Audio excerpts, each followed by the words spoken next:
আমার রেসিপি ডালের বড়া দিয়ে নিরামিষ কুমড়োর শাক। এই রেসিপিটা খুবই স্বাস্থ্যকর।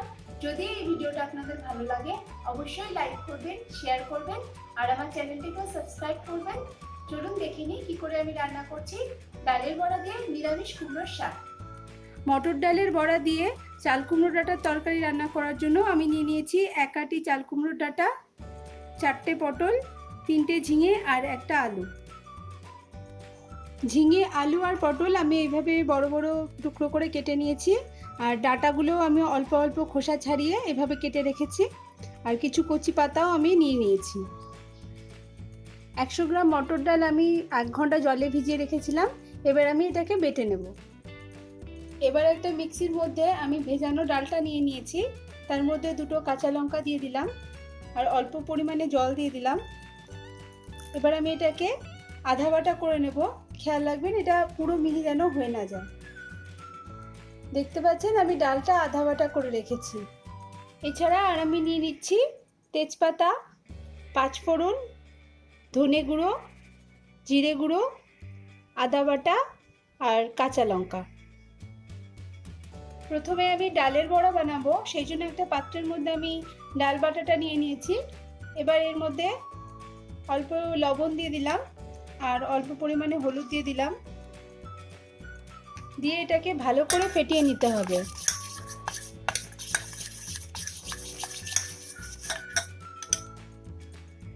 প্রথমে একটা কড়াই ভালো করে গরম করে নিয়ে আমি কড়াইয়ের মধ্যে 3 টেবিল স্পুন সরষের তেল দিয়ে দেব।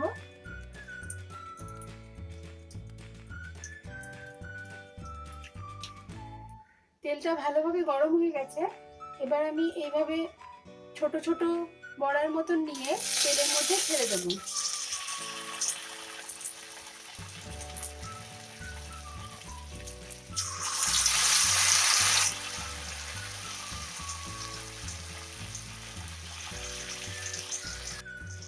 বড়াগুলো এক পাশ ভাজা হয়ে গেলে এভাবে আস্তে আস্তে উল্টে দিতে হবে, দিয়ে দুটো পাশ খুব ভালোভাবে ভেজে তুলে নিতে হবে।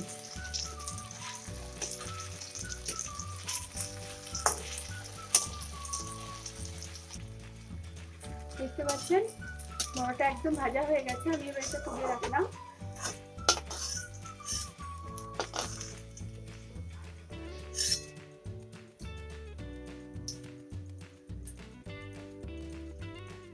এবার ওই তেলের মধ্যে আমি কেটে রাখা পটলগুলো দিয়ে দিলাম।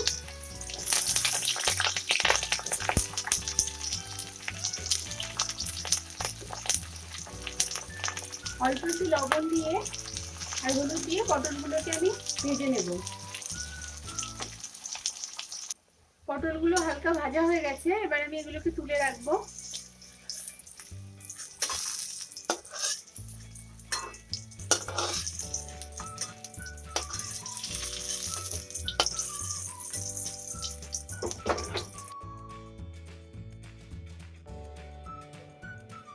এবার ওই তেলের মধ্যে আমি একটা তেজপাতা দিয়ে দিলাম, 5 ফোড়ন দিয়ে দিলাম অল্প,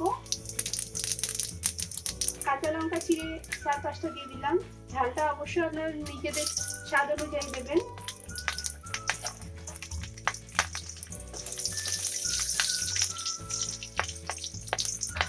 এবার আমি কেটে রাখা আলুগুলো ওর মধ্যে দিয়ে দিলাম।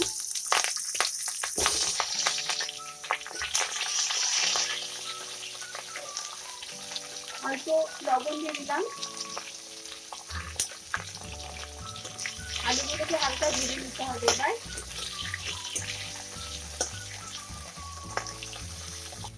আলুগুলো হালকা ভাজা হয়ে গেছে। এবার আমি এর মধ্যে কেটে রাখা ঝিঙেগুলো দিয়ে দেব আর ডাঁটাগুলো একবারে দিয়ে দেবো।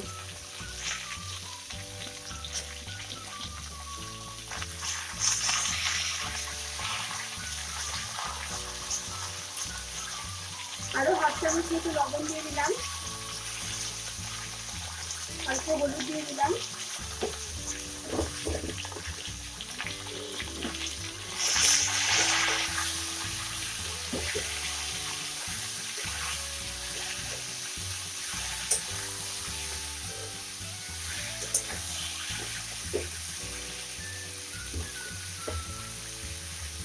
এর মধ্যে আমি এই ভেজে রাখা পটলগুলো এবার দিয়ে দিলাম।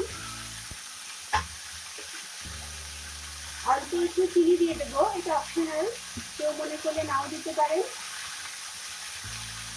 গ্যাসের আঁচটা কমিয়ে দিয়ে আমি এবার ঢাকনা দিয়ে ঢেকে দেবো। 7-8 মিনিট হয়ে গেছে, আমি এবার ঢাকনাটা খুলে দিলাম। সবজিগুলো থেকে হালকা জল বেরিয়ে এসেছে, ডাঁটাগুলো অল্প সেদ্ধ সেদ্ধ হয়ে গেছে। এবার আমি গ্যাসের আঁচটাকে বাড়িয়ে দেব যাতে জলটা শুকিয়ে যায়। 2-3 মিনিট হয়ে গেছে, জলটা শুকিয়ে এসেছে। এবার আমি এর মধ্যে 1 চামচ আদা বাটা দিয়ে দেবো। ভালো করে আদাটাকে কষিয়ে নিতে হবে যাতে আদার কাঁচা গন্ধটা না থাকে।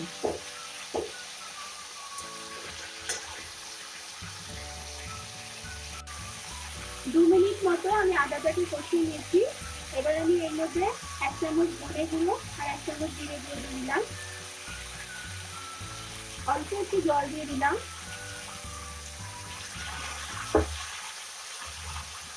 দিয়ে আরো 1 মিনিট মতো আমি এটাকে ভালো করে কষিয়ে নেব। মশলাটা ভালোভাবে কষানো হয়ে গেছে, মশলা থেকে হালকা হালকা তেল বেরিয়ে এসেছে। এবার আমি ভেজে রাখা বড়াগুলো দিয়ে দেব।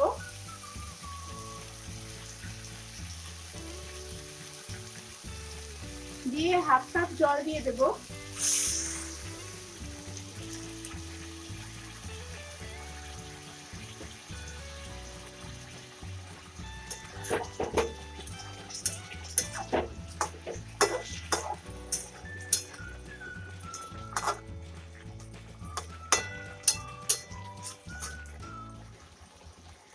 এভাবে আর 1 মিনিট মতো এটাকে রেখে দিলেই এটা রেডি হয়ে যাবে। আরো 1 মিনিট হয়ে গেছে, আমি গ্যাসটা বন্ধ করে দিলাম। অল্প পরিমাণে যে ঝোল আছে, ডালের বড়াগুলো এটা টেনে নেবে, এই জন্য এটা একটু ঝোল ঝোল রাখতে হয়। এটা এখন পুরোপুরি রেডি হয়ে গেছে সার্ভ করার জন্য।